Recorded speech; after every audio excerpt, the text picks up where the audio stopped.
Good evening, ladies and gentlemen. Welcome back to the Fallout Bar here from night 3 of the World Grand Prix. Myself, Jack Garwood, joined by Mr. Charlie Hopper. Charlie, how are we doing, pal? Yeah, great. It's great to be back talking darts again. It's felt like a little bit of time since I was last on. So yeah, it's nice to be back. I'll say it has been a while. It's been me and Dan for the last week. And I sat here last night at the end of the show and went, by the way, everybody, Charlie's back tomorrow. We think he's hosting because Dan will be back. I might be here Thursday, but I might not, blah, blah, blah, blah. And then Dan got offered a ticket to St. James's Park tonight to go and watch PSG Newcastle. And I was like, and my cup game got cancelled as well. Before anybody asked, I was meant to be at darts tonight myself. They managed to get 2 for a team that requires 6 in a cup semi-final. So my team are heading to back-to-back finals. Can't ask more than that. The other semi-final was plagued by the fact they only had 4, so they were finished short as well. I was like, what is going on? How do you have a league where you have 4 teams in cup semi-finals and only 2 of them can pull aside? Absolutely ridiculous. Night 3 of the Grand Prix, though, round 2 underway. Student night in the crowd. I think that showed a little bit with some of the chants that we were hearing tonight. It wasn't great, was it? It wasn't. Thankfully, we got two contrasting halves to the action. They seem to have the nail biters and the sort of the ebbing and flowing of games at the start, and then the sort of the dominant performances towards the end. But yeah, again, the crowd just don't help themselves, do they? And it gets to a point now where nearly every big tournament we're talking about stuff that's going on in the crowd. They just don't help themselves at all. Yeah, indeed. There's plenty of debate about should it stay in Leicester or not. Obviously, the home of the Grand Prix is usually the City West in Dublin. That's been used for the last number of years. There is possible rumours of it returning next year, but we will have to wait and see. Evening to everybody in the chat room. Tommy is in. He says, hi all. Matthew's in. He says, evening, guys. Joe's in. And G's just says, Gobby, what about Charlie? G's? What about Charlie? You can't just leave the man hanging. He's back for the first time. Look how excited he is to be back. I'd have been on my own. I'd have been on my own had you have been busy, and also Dan would have dropped the St. James's Park bomb on us. So I'd have been just chatting to myself. If oh no, Boise sat at home doing socials and the report. I'd have made him do it, but I've got him doing it tomorrow, so I can go to the fair. So it's absolutely brilliant. Indeed, right. Shall we talk some action on a night where didn't really go too well for myself and Dan once again? We did say that Gary Anderson absolutely would not enjoy the pace of the game against Andrew Gilding, and the longer it went on, the more and more that seemed to be the case as the UK Open champ moved into the quarterfinals of the Grand Prix. I actually genuinely think, and I'm expecting Andrew Gilding just to have a significant drop off, and it's just not happening. Like I feel for any player that draws him now in a major tournament, because he just has a way of grinding out results. I mean, you know, I'm a big believer, as you are, about Gary Anderson now being back, and I think this result doesn't derail that in a sense. But the first set, how he came out in such dominant fashion, and cruised to the first set, really, you're thinking, wow, okay, he's starting to lay the foundation. And Andrew Gilding just somehow found a way with an 82 average in the second set. He just found a way to claw back momentum.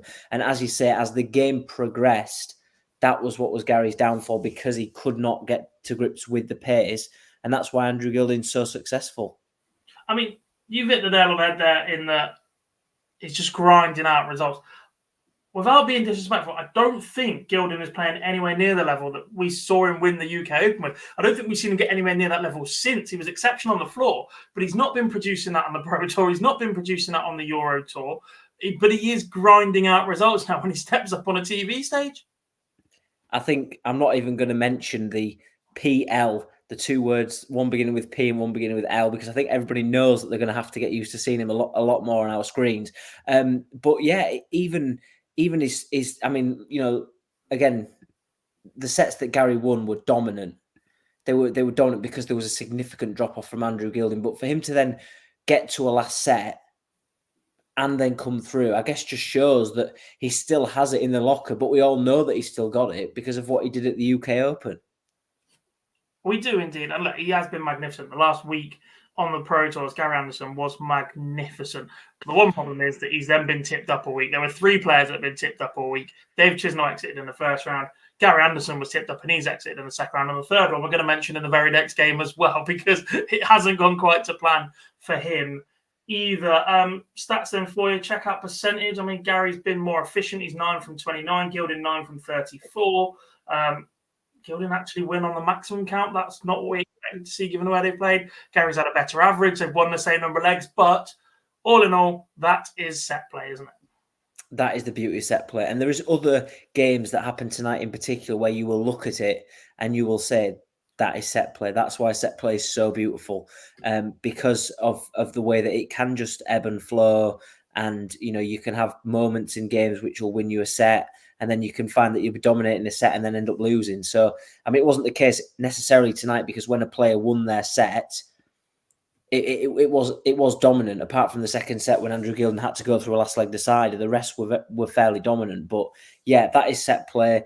And again, that's just the beauty of it, isn't it? That it's that fifth leg that proves the most important. It is indeed. Right then, let's hear from Andrew Gilding. As ever, full interview available on the channel, but here is a short snippet of what he had to say in his post-match press conference. Why not, eh? Who knows? How would you assess your game form since winning that TV title, and how's things changed for you since then? I've been fairly consistent. I mean, on the floor tournaments, I've been picking up a bit of money here and there. Fairly consistent, really. But I mean, the last couple of weeks, I had a bit of a cold, and I thought I wasn't going to do much this week, really. Still pinch yourself when you get introduced as the UK Open champion at the walk-on. Yeah, that was crazy. I never thought I'd win a major. Neither did we, Andrew. Neither did we. But fair enough, Andrew Gilding, the reigning UK Open champion, could potentially be on his way to a second major of the year, and then surely that would be up for discussion. At the moment, he's just not a character that the PDC will select off the UK Open. I'm sorry, he's not. Danny Noppert won it, who is far higher ranked the year before, has that international appeal as well, wasn't selected. I don't think Gilding's in the conversation yet.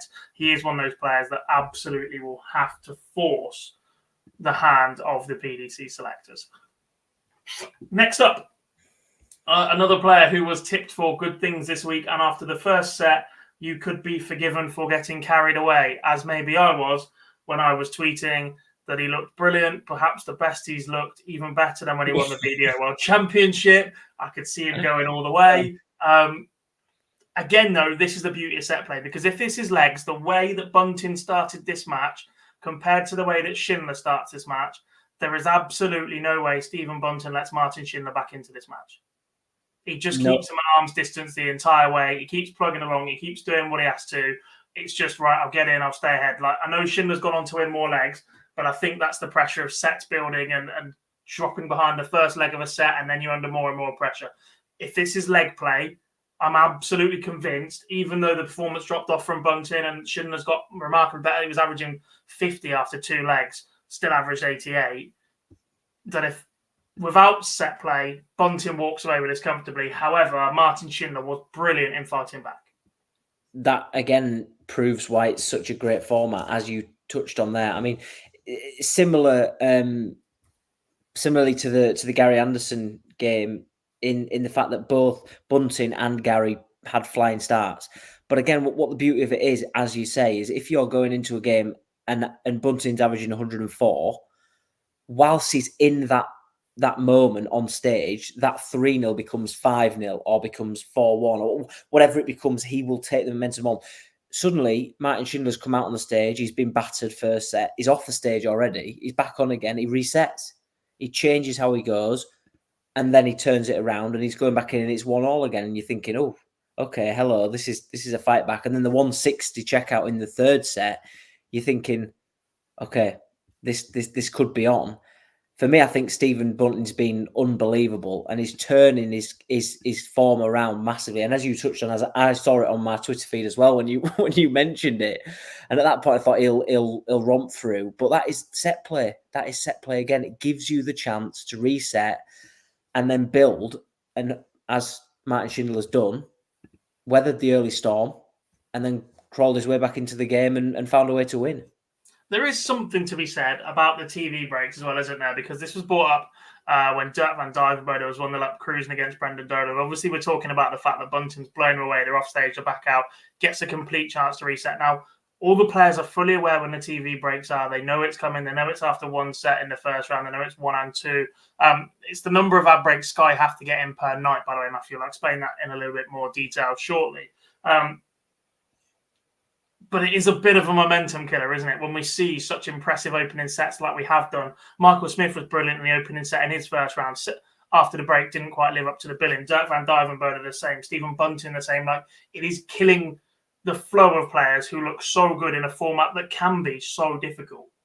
Yeah, because they'll want a fast start. They'll look to make a fast start, and by the time, as we saw in the first set with a 104 average compared to a 63 from Martin Schindler, Stephen Bunting will be walking straight back into the dressing room or wherever, and he'll be thinking, "Wow, what a start!" But he won't have wanted to come off the stage. Why would you? With the way that he was playing, you'd want to stay out there. You'd want to keep throwing. You'd want to keep. You had Martin Schindler under the pump, really. Essentially, you had him under your foot. You were pressing on in the game, so they know that it's coming. We see it all the time. They know it's coming, but it is a momentum killer, and you always see that second set after where there's that lull, that bit of a drop off, and then they may pick it back up, as we've seen with Michael Smith. But again, that's probably what's helped Schindler massively in terms of that he got the chance to get off the stage and then reassess where he's at, and then come out fighting and capitalise. Indeed. Two more things to talk about in this game. First of all, is the change of equipment for Stephen Bunting, notorious for having the lightest darts on tour. They still must be in contention for that, but he has moved up nearly 6 grams. He's up to 18 grams with the set he's been throwing in the last couple of weeks. He was brilliant on the Pro Tour and brilliant first round, brilliant for a set and a bit in this one as well. That's a change that seems to have helped him. But by contrast, this is one of the games where we have to question what the fucking hell were the fans thinking? Because singing 10 German Bombers is just not on a darts game. Yep. I'm afraid it's straight back to our point at the start again, that the fans just don't help themselves at all. And there is genuine people that will go to watch a darts tournament because they want to see the dart in action, and there are people who have no clue what's going on and just want to go and have a drink and sing controversial chants, and it's not on at all. How do we combat this situation? I really don't know, because how do you stop them from chanting this, and whether Martin Schindler heard them or not, or whether he knew what was going on. I hope not, only for the sake of him, because as you say, again, not acceptable at all. Not acceptable at all. I was quite impressed with Schindler, though, because actually his post-match, I'm not sure whether he just didn't hear it, didn't understand it or what, but the first thing he did was say thank you to the crowd. I was like, fair play, mate, because actually they've been on you for the entire game in some not very nice chants at all, and your first response is, haha, let's do it again. So fair play to Martin Schindler for that, but here is what the Wall had to say in his post-match press conference. Not thinking about that, to be honest. Now I'm going to enjoy that moment. It means a lot to me, for myself as well, and like I said, going to take the day off tomorrow, going to drop that down, going to take that feeling, going to delete it in one way, and then going to focus on the next one. I mean, not fear in a way of like human-wise, but obviously like fear or respect in a playing-wise, because he is a great player. He still plays really good darts, and I know that I'm definitely the underdog against Gervin Price, and I have to play at my very best to beat him, but like I said before, I believe in it. I hope so I can do that. If I don't, so be it. I tried my best. Let's also discover that Martin Schindler is a predictor of the future, because Gerwin Price and Krzysztof Ratajski was still being played while he was being interviewed. Completely wrote off the Polish Eagle. There will be comments from me on that one very, very soon. But Gerwin Price, a solid job from him this evening. Seeing off Ratajski, never really at the same level once again tonight, were they? Yeah, it's a result I would have predicted it before the game. But again, we're saying it again, it's the beauty of set play. every single set went the distance. And when it mattered, and he does it so many times, the Iceman just finds a way to win those last legs. And that was what was the difference between the two players. Not massively high in quality or anything. And we know that the Polish Eagle can produce a lot better. But again, when it counted, when he needed to win a leg, Going Price stepped up. Is that an issue with Krzysztof Ratajski in that in the last few years we've seen him come close to some pretty big results, some pretty big wins, and going deep in major tournaments. But that double 16 does tend to let him down at the complete wrong moments for the Polish Eagle, doesn't it?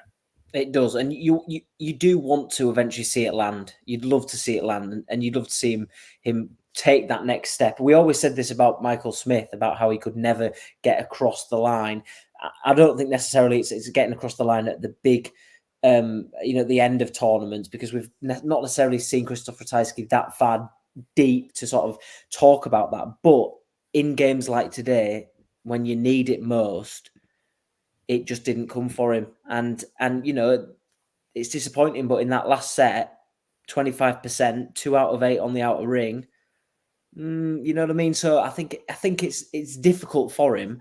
It will come good, but we're so accustomed to seeing the frustration on his face when the dart doesn't land in the double. Indeed. By contrast, Going Price hasn't really got out of second gear yet, I fear. He is one of only 3 players now to have made it through the opening 2 rounds of the Grand Prix without dropping a set multiple times. Phil Taylor's done it on a number of occasions, John Part 3. This is Price's second attempt at doing so without dropping a set to make it to the quarterfinal stage. And yet, I still feel like there's so much more to come from Going Price in this format. You think back to that World Championship run, you think back to previous editions here in the Grand Prix. When he starts rocking it with double 20,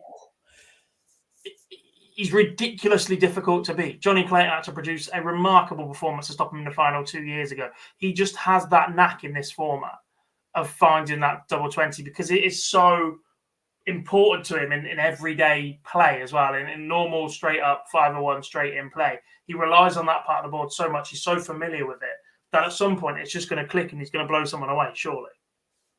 I remember that very, very well watching it, the World Championship campaign, when he was so prolific on double tops, like scarily prolific. I don't even know what the stats are and how good he was, but you just knew that he was going to hit it. And that, I think a lot of people will sit back and think, Gezzy's not been pushed here. He hasn't been pushed once, and he's still cruising through games in second, third gear, and he still has so much more to give. And for him, it's exciting. For other players, it's probably quite worrying. But, if it all clicks, should someone stand in his way and it clicks for him, he's still going to blow the best players away. So I think they'll have to wish that there's an off day coming. But as he builds now, he's building to hit the right form at the right time. He is. Martin Schindler stands in his way of a place in the semi-finals, and either Michael Smith or Andrew Gilding denying him a spot in the final. This may not be the time to make that prediction, but I don't see how Going Price doesn't make the final from here. I'd have to agree with you as well. I genuinely would have to agree with you. I think he's got such a good opportunity especially to kick on now. And if he was to win it again, would I be surprised? No, definitely not. Matthew makes a good point, and it was where I was going to go with just having a little bit of respect. I really didn't like that commentary tonight where they tried to refer to Krzysztof as Poland rat rather than Krzysztof Ratajski. I thought it was a little bit offensive, and I didn't like it at all from Wayne and Rod. And I hope that it doesn't stick, and I hope they've had a conversation elsewhere and gone, actually, on reflection in the moment, that wasn't the right thing to do. You'd hope so, wouldn't you? Yeah. You'd hope so, because it's obviously got people talking. Like, we're sat here talking about it, half an hour, 45 minutes after play's finished. You'd hope that they'd probably reflect on it, and the next time that we see him on the big stage is not referred to as that. But I think probably you'd hope that in that moment it's been said, And then when they come back, they've clicked onto it and thought, actually, that wasn't right. But yeah, 100%. The right thing is that needs changing. I think ASAP. 100%. Right, now let's hear from Gerwyn Price in his post-match press conference. Is England neutral territory? I'm not sure, but no, I just concentrate on my own game. I know how well Martin can play. I know how well I can play, and if we both bring our A games, then it's going to be a fantastic game for everyone. But fingers crossed, I can play a little bit or a lot better than what I did today and get through that game. But yeah, hopefully the English are behind me this time, and the German are not here to support him. Anyone, I mean, doesn't matter. You've seen Chizzy's been playing fantastic all this year. First round, gone out, and probably people were saying he's one of the favourites to win this. I think you can't look any further than Michael van Gerwen. I mean, he's always on his game no matter what. So yeah, apart from if I think I'm going to win myself, apart from myself, I think you don't look much further than him. Interesting. He's been saying it ever since his downturn form that Michael and everybody else still knows that if I turn up and I play my darts, I'm still the best. And it seems to be that everybody stopped arguing with that these days, stopped trying to wind him up, accepted it and gone, actually, we'll just try and take his coat off with kindness and catch him unawares. Because that seems to be the new plan. Instead of going, right, I'm going to have you, do not rile Michael van Gerwen up anymore, because that monster inside of him appears to be back. We'll talk about him shortly when we look ahead to tomorrow. But we do have the final game of the night to discuss. Michael Smith absolutely blowing away Brendan Dolan. 3 sets. Dolan picked up just 2 legs tonight, 15 points difference in the averages. Michael Smith apologising to the crowd at the end of the game for it not being brilliant, but a 90 average is one of the better ones we've seen today. It was just a steady performance from Michael Smith without a great deal coming back at him. Yeah, and to be honest, his drop off in the second set wasn't as bad as we've seen with previous games tonight, where the average is so high and then the next average is so low. So it was a fairly good demolition job from Michael Smith, and for Brendan Dolan to stand any chance, that's not the Michael Smith he wants to be playing against, and he just couldn't get a foothold in the game at all, and that shows by only 2 legs in the game. When you're in that position, you're struggling, but you just have to take your hat off and say, well done. You outplayed me from the start to the finish. Maybe it wasn't the best, but who cares at this point in time? You've got the job done. You're through to the next round. There's no real issues about it. He just got the job done. Do we think Michael's apology to the crowd at the end was a little bit of a deflection on the fact that actually this is the furthest he's been in the Grand Prix in 12, 13 attempts or something ridiculous for a player of his caliber? I think when I watched it, it did genuinely look very much relieved. I think that's probably got, that monkey off his back, and everyone will be talking about that stat, won't they? They'll be saying that, this isn't the tournament for him. So I think he'll be relieved. I think he'd have loved to have done it in a better fashion, in a more Michael Smith fashion, where everyone's sort of talking about him. But you don't necessarily need to be in that position at this stage in the tournament where everyone's talking about you, because if you just go under the radar, just nicely, you just sit near the top, not doing too bad, then for him, I think he'll be happy. Maybe it was just apology for I'm better than that. Yes, I'm really relieved to get through, but I'm better than that, to say sorry, or whether it was just the genuine thought of the quality wasn't the best, but from either of player. But that's just what we brought out on the stage. But again, he'll be a relieved man, I'm sure. Yeah, I mean, as under the radar as the world number 1 and world champion can be, by the way, there isn't too much. Just plodding along and doing my job when you've got that attention. I mean, the feature they did before was pretty nice, but even then he was talking about the Grand Slam. I was like, you're in the middle of the Grand Prix. You might prefer other formats, but now you're here. Get your head down, do a job, because actually, if you're picking up prize money here the way Van Gerwen's playing, you can still hold on to your world number 1 status. That's going to be very tight now that we've got the busy back end of the year coming up. Yeah, 100%. And you can just see, can't you, that this is not a tournament that he necessarily enjoys. And the stats will back that up. And that's, that's something for him to work on. But there is a real scope and opportunity for him to raise more eyebrows if he can go deep and even win in the tournament. In a tournament he doesn't even talk about. That would be remarkable. He doesn't like, after changing equipment and having a bad few months where you go, actually, the loss to Barney in the World Series turned it around for me and suddenly I'm focused. If you can focus in that short period of time to go, right, I'm going to win a tournament I absolutely hate and get myself ready for the back end of the year. Look out everybody else, because the Michael Smith that won the world championship was the best player in the world at the time. He was in four major finals last year. He was consistently in them. He hasn't been to one as far as I remember this year so far. If he starts making them again now, he's doing it at exactly the right time. Does have Andrew Gilding to get past in the next round. Not sure I'll enjoy the pace of that one. But we'll see what Michael Smith can come up with. We aren't discussing that, though. We are looking ahead to tomorrow's action, the second half of round 2, where it remains best of 5 set. Prediction time, one and all, because I can see Phil in the background, but he hasn't given us Michael Smith's interview yet. It's still uploading. I saw your signal. Don't worry. You don't have to type anything. So we'll play you that once we finish all the predictions. We will end with whatever Michael Smith had to say in his post-match press conference today. Game number 1 tomorrow night then is the Battle of the Lukes. Luke Humphries, one of the favourites to take this title, to take any title at the minute and finally get that monkey off his back. I say finally, this is only his 3rd full year of major tournament cycle against the very, very impressive first-round performance of Luke Woodhouse, the player who literally got in it in his final dart on the Euro Tour. How do you see this one going, mate? Yeah, it should be a good game. I mean, if history serves the game right, obviously just looking at sort of the head-to-head between the last 2 times they've both played each other, it has been dominant wins for Luke Humphries. And I see it being very similar tomorrow night. I would say 3-1. I think he's going to beat Luke Woodhouse, and I think he'll do that comfortably. Maybe not to the level that we expect, but I think he will do it to a level that is good enough to get him past Luke Woodhouse without much of an issue. Indeed, scoreline? It'll be 3-1. 3-1. First of all, I'm going to chuck a cheeky little apology to Luke Humphries, although I'm not sure we played it on Monday night or Tuesday night, whichever way around it was. I think he played too late in the evening. I can't remember.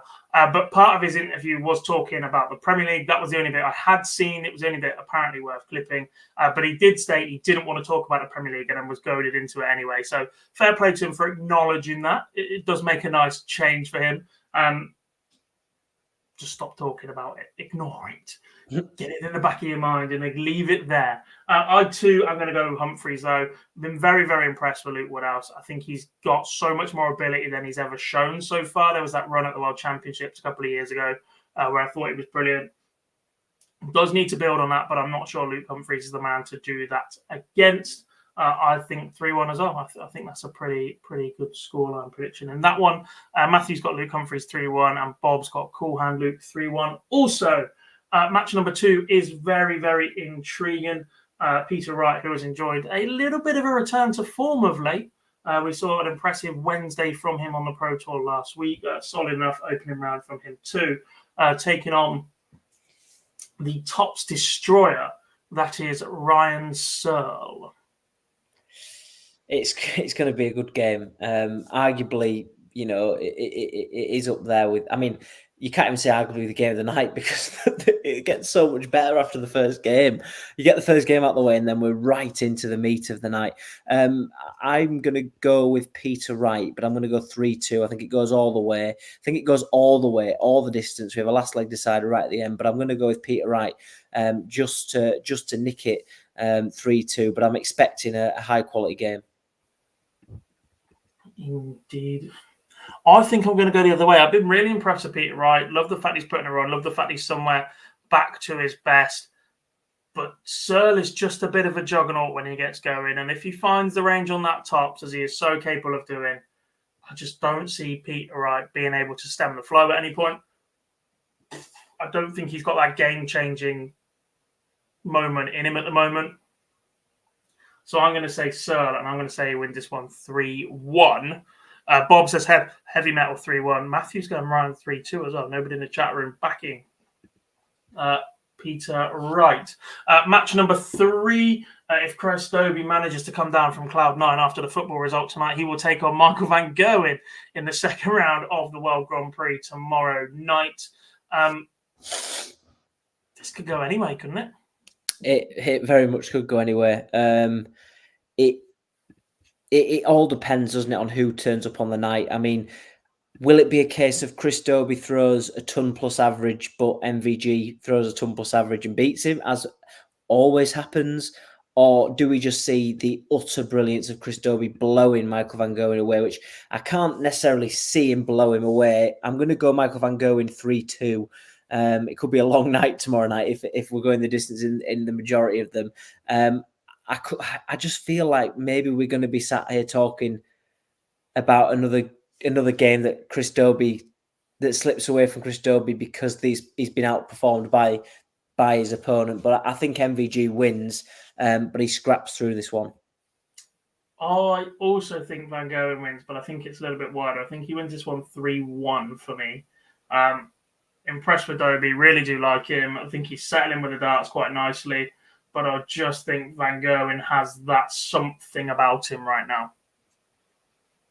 And that's where I'm going 3-1 to the Green Machine, who seems to be on a bit of a rampage right now. Matthew says MVG 3-0. Bob says MVG 3-0. Dobie won't be able to play good after the match. Did he go all the way up to Newcastle and then back down again? I think he may have. He did. Yeah, brave man. But what a night that would have been. Fair play to him. Love the fact that he's got that going for him right now as well. On to the final match of tomorrow night. And what a battle this could be as well. Ross Smith, the European champion for now, until we head to the finals in a couple of weeks' time, takes on the former Masters champion and Premier League runner-up Joe Cullen. If going back to talk of historical matches, if they have anything to say in how the game is going to go, I expect it to be a very, very tight game, because the last 5 times that they've played each other on the Euro Tour, at the Players' Championship, it has been 6-4, 6-5. That's just how the game has gone. I'm expecting it to be a tight game. I think Joe Cullen wins. Again, I'm going to go 3-2. I think Ross Smith, again, what form he can produce on stage. We all know what he's like, what he's capable of, especially by beating Johnny Clayton, which is no mean feat. But yeah, I would expect Joe Cullen to get the job done. But it could go either way. If I'm proven wrong, then there's no complaints, because both players are unbelievable. You just hope that both come out firing, because if they do, we could be in for a really high quality finale.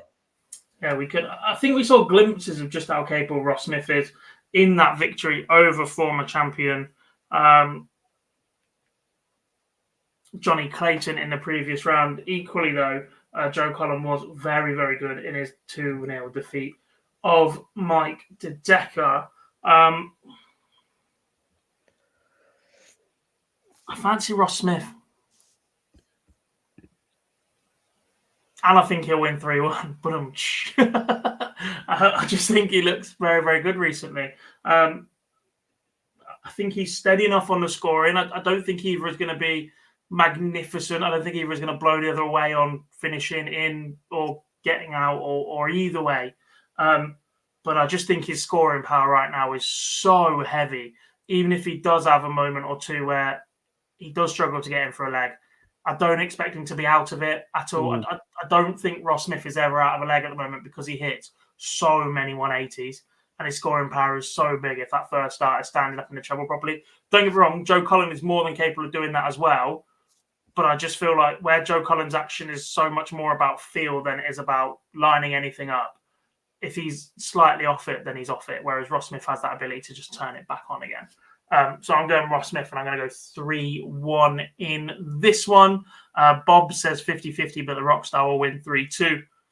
Matthew says Smith 3-1. Right, as promised, we do have Michael Smith's post-match press conference interview, or a short snippet of that. Reminder, they are available in full on our YouTube channel. So here is what the Bully Boy had to say. The only reason it's been a quiet year is because I wanted to celebrate what I've won. And I'm not going to shy away from the fact we work so hard on the PDC, and it's not only playing darts. We do media, we do everything else, playing. We just got to travel the day before, and it's part and parcel of the game. And the minute I stop doing that is the minute I know I'm playing bad, and that's why no one wants me. And yes, this year I've enjoyed myself. I've been partying, I've been on holiday with the family, with the kids. Now it's time to work again. And I've given everyone a free ride for 8 months.